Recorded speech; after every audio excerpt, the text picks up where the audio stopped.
નમસ્કાર દર્શક મિત્રો, સ્કાયનેટ મીડિયામાં આપનું સ્વાગત છે। અમદાવાદ જિલ્લાના બાવળા તાલુકાના કેરાળા ગામના જાગૃત નાગરિકે તલાટી, સરપંચ તેમજ અન્ય સરકારી અધિકારીઓ સામે સરપંચ દ્વારા કરવામાં આવેલા ભ્રષ્ટાચારોને ઉજાગર કરવા માટે મુખ્યમંત્રી તેમજ લાગતા વળગતા તંત્રના અધિકારીઓને લેખિત તેમજ મૌખિક રજૂઆતો કરી હોવા છતાં તંત્ર કોઈપણ પ્રકારના પગલાં ભરવામાં લાચાર જણાઈ રહ્યું હોવાનું જાણવા મળેલ છે।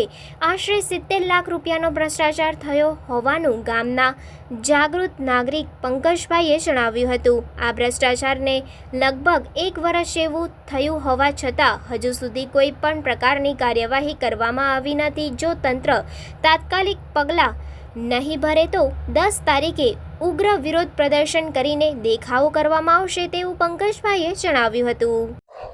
આજે આપણે આવી ગયા છે અમદાવાદ જિલ્લા પંચાયતની કચેરીમાં, જેમાં અમદાવાદ જિલ્લાના કેરાળા ગામના પંચાયત સદસ્ય જેઓએ એમના ગામમાં થઈ રહેલા ભ્રષ્ટાચારની વિરોધમાં અવાજ ઉઠાવ્યો છે। એમના ગામમાં થઈ રહેલા ભ્રષ્ટાચારની વિશે એમને દરેક કચેરીઓમાં જઈ અને ખખડાવ્યા છે કચેરીઓના દરવાજા। તો જાણીએ એમના વિશે કે એમનું શું કહેવું છે।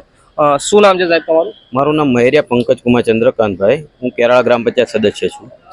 ગામમાં કયા પ્રકારનો ભ્રષ્ટાચાર છે? ગ્રામમાં અત્યારે લગભગ 2 વર્ષમાં લાખો રૂપિયા સરપંચ, તલાટી તથા તાલુકા વિકાસ અધિકારીના સંકલનમાં ભ્રષ્ટાચાર કરેલ છે એમને। એમાં ઘણી જગ્યાએ બિલકુલ કામ કરેલ નથી, સ્થળ ઉપર કામ જ ના હોય, અધૂરા કામ હોય, કામ કર્યા વગર બિલો ઉપાડ લે। આ રીતે સરપંચ, તલાટી અને તાલુકાની મિલીભગત દ્વારા લાખો રૂપિયાનો ભ્રષ્ટાચાર કેરાળા ગામમાં કરવામાં આવ્યો છે।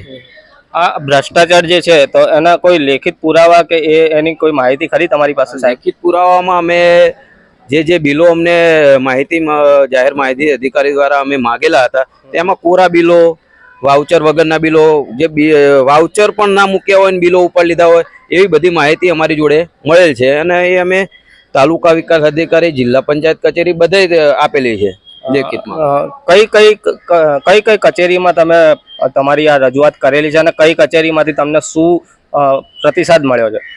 અમે પહેલાં તો તાલુકા પંચાયત કચેરી બાવળા જાણ કરી, એના સિવાય જિલ્લા પંચાયત અમદાવાદ જાણ કરી, કલેક્ટર કચેરી જાણ કરી, પણ હજુ સુધી અમારી અરજીનો કોઈ જવાબ આપવામાં આવ્યો નથી। એના પછી અમે મુખ્યમંત્રી, જિલ્લા પંચાયત ગાંધીનગર, પંચાયત વિભાગ ગાંધીનગર, વિકાસ કમિશનરને આ બધાને પણ લેખિત જાણ કરી, પણ અત્યાર સુધી તંત્ર દ્વારા કોઈ પણ અમને માહિતી આપવામાં આવેલ નથી, કોઈ કાર્યવાહી કરવામાં આવેલ નહીં। કેટલો સમય થયો આ પ્રક્રિયાને? આખા જે તમારી પ્રક્રિયા છે કેટલો સમય છે? 30/11/2023 રોજ પ્રથમ અરજી આપેલી હતી, તે આજે લગભગ 6 મહિના વીતી ગયા, પણ હજુ સુધી કોઈ કાર્યવાહી થયેલ નહીં આ લોકો વિરુદ્ધ। તો હવે જે તમને કંઈ પ્રતિસાદ નથી મળ્યો તો હવે આગળ તમારી શું વ્યૂહરચના છે? તમે શું હવે વિચારો છો કે ક્યાં તમે હવે અરજી કરશો, શું કરશો સાહેબ? અમે હવે આગળની કાર્યવાહીમાં અમે જે આગળ કરવાના છે તે લેખિતમાં અલ્ટિમેટમ અમે જે તે કચેરીમાં આપી દીધું છે, તો હવે અમે શું કરવાના છે તે। તો આ હતા આપણા કેરાળા ગામના રહીશ કે જેમને ભ્રષ્ટાચારની વિરુદ્ધમાં અવાજ ઉઠાવ્યો છે અને ગમે તેમ કરીને એમણે નક્કી કર્યું છે કે હવે આ ભ્રષ્ટાચારની પોલ બધી એમને ખોલીને જ રહેશે, બરાબર? તો જોઈએ હવે એમને આ જે દિશા જે એમને પકડી છે એમાં એમને કેટલી સફળતા મળે છે। સ્કાયનેટ ન્યૂઝ, અમદાવાદ જિલ્લા પંચાયત। Skynet media, Ahmedabad.